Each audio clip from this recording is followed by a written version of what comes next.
Hi guys. So, hear me out for this video. Reach out ko lang sa lahat ng mga kababaihan dyan na ang lalakas ng apong.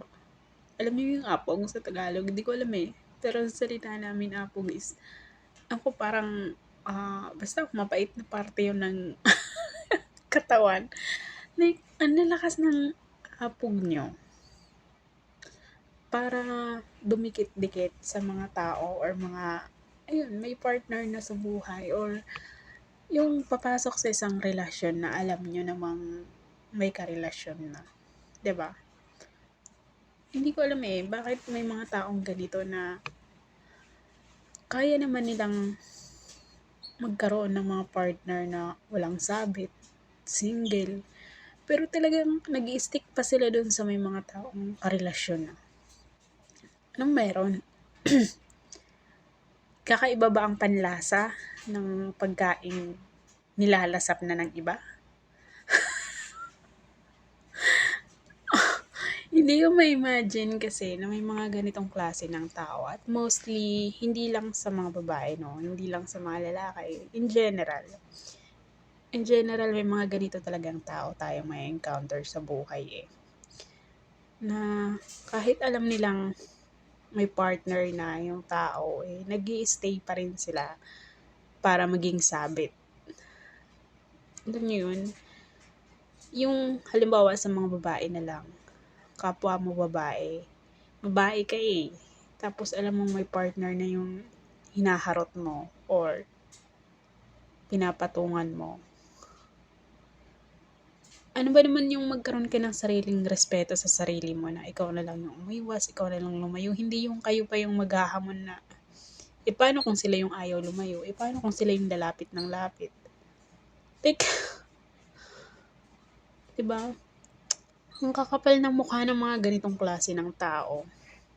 Kasi ako, bilang babae, bilang babae, naranasan ko naman din yung ganyan, yung lapitan ng mga lalaking may asawa, lapitan ng mga lalaking may girlfriend na, kaibiganin, kasama sa trabaho, hanggang sa point na umaamin na sila ng feelings nila. Pero never talaga akong nag-stake sa isang taong alam kong may karelasyon na or yung tipong, ha, ang tawag doon yung lalandiin ko sila para mapansin nila ako or para ako yung piliin just in case na gusto nila ako. Never talaga. Pag yung tao alam kong may gusto na sa akin at alam kong may sabit, iiwasan ko talaga yan. Or else kahit sila yung nagpupumilit, pinagtutulakan ko sila pabalik doon sa partner nila na hindi talaga pwede yung ganun para sa akin. Kasi imagine, tao ka din, babae ka, babae din yung masasaktan mo. Babae yung mag-overthink. Hindi ko talaga lubos maisip na, alam mo yun, may ibang taong maaapektuhan, may ibang taong mag-iisip. Di bali na ako yung madurog, yung magkaroon ako ng partner na, like, mahal na mahal ko siya, tapos malaman kong may iba. Di bali nang ako yung mag-suffer sa kabiguan, kaysa makasira ako ng uh, relationship na alam kong may mag-iisip na ako yung dahilan. Yung ganun. Kasi naranasan ko din naman yun eh. Yung sobrang magmahal. Tapos, kahit ako yung originally, nagkaroon ng iba. Tapos, alam mo yun, kahit gusto kong i-hold back yung taong yun, dahil may iba na siyang binibigyan ng atensyon, may iba ng, ako na yung nagpapaubaya, parang ako na yung nagle-let go, ako na yung, kasi ayoko na, like, lalapit-lapit sila, kakausapin nila ako, tapos i-entertainin ko, tapos mag-overthink na yung isa, tapos ako na yung magiging dahilan ng pag-overthink niya. Yun yung pinaka-ayoko na nangyayari. Pero hindi ko alam bakit ang dami-daming ganitong klase ng tao sa mundo na gustong-gusto nilang natitrigger yung kapwa nila babae or kapwa nila lalaki. Dahil lang akala nila kinaganda nila na sila yung pinili. Akala nila kinaganda nila na sila yung pinatulan. Like, nakakaganda ba yun? Hindi ba nagmumukhang higad kayo? Ito hindi to related sa sarili ko, kundi dahil sa mga kaibigan ko din na nag-share sa akin ng mga ganitong situation na bakit ganun, sila pa yung matapang. Sila pa yung may lakas ng loob na ipagmalaki na sila yung pinili kaysa sila yung sinamahan. Grabe no, napakawalang konsensya sa mga, what if sa inyo gawin yun? What if sa inyo mangyari yung ganyan, di ba? Ako lagi ko talaga sinasabi na bago mo gawin yung isang bagay, ilagay mo talaga muna sa isip mo, pag-isipan mo munang mabuti na what if ikaw yung nasa sitwasyon na yan, ano yung gagawin mo? Pero kasi karamihan sa mga babae din minsan, no? Or yung mga nasa ganitong situation na naninindigan sila kahit kabit sila, kahit sabit sila.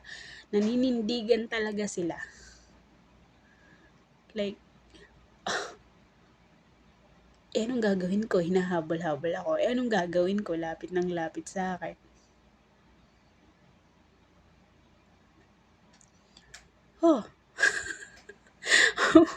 Mapapatanga ka na lang talaga. Like, talaga ba? Talaga lang, ha?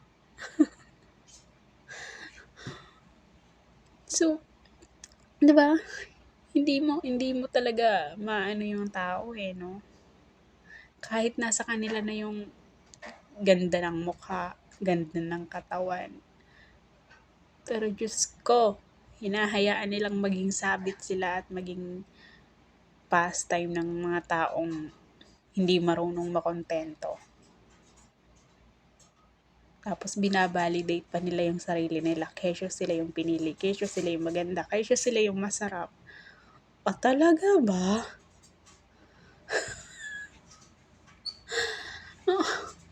Hindi ko talaga maintindihan yung mga ganitong klase ng tao na ayoko rin naman silang maintindihan, no? Kasi, dami ko nang iniintindi sa buhay. Pero kasi, di ba, babae ka, kapwa mo babae yung pinag-iisip mo. Kapwa mo babae yung dinudurog mo at sinisira mo yung peace of mind ng tao. Nagkakaroon ng mental health issues yung tao nang dahil sa'yo. Tapos ikaw tong confident ka pa na ikaw yung pinili. Confident ka pa na ikaw yung mas maganda kasi ikaw ang nagwagi. Nagwagi ka ba talaga? Ginawa sa partner niya yun. So, maaaring gawin din yan ulit sa'yo kapag nagsawa na siya sa'yo, di ba? Kasi yung mga ganyang klase ng tao na kumukuha ng mga sabit, pumapatol sa mga sabit, wala kang kakontentuhan yan sa buhay. Girl, sinasabi ko sa inyo, walang kakontentuhan yan sa buhay. Kapag ganyan, once na may isang tao silang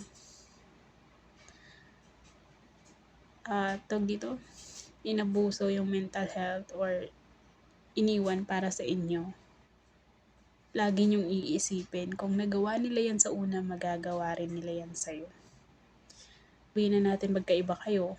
Sabihin na natin, sige, pwedeng hindi naman.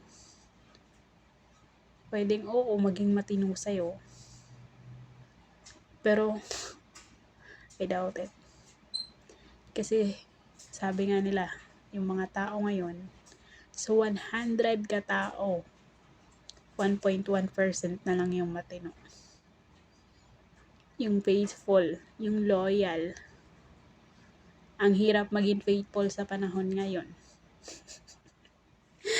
So, yun lang. Kudos lang doon sa mga babaeng ganyan na sila pa yung matapang na sarap yung sakalin sa liig hanggang mag-violet.